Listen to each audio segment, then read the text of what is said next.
Piliin mo rin ang Pilipinas. Sa'yo piliin ang Pilipinas. Sure mo diya? Kamahal sa palitunon. Dito sa Pilipinas, may mga itakag trabaho na perting lisura. Na pay mga apply kag trabaho. May gusto kag experience. Pangitaan na nung kag experience. Buang. Baka nakasulod trabaho. Utang-utang na ka.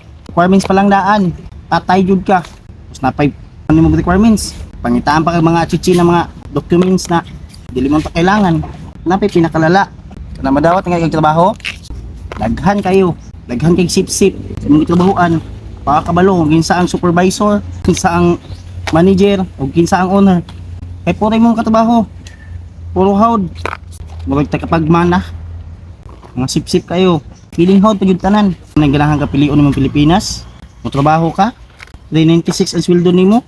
Sa kadlaw, kuhaan pa nimo nagpamasahe. Pagkaon pa nimo balon. Tapado pa ka kay utangan kay tungod sa imong requirements. Ahay. Nga ganahan ka pilion ng Pilipinas. May pag mag-umak ka, imurang kaugalingon ang imuhang amo. Napakayanihon. Abot sa 3 ka bulan. Kung gulay mong itanom, piliun ang Pilipinas.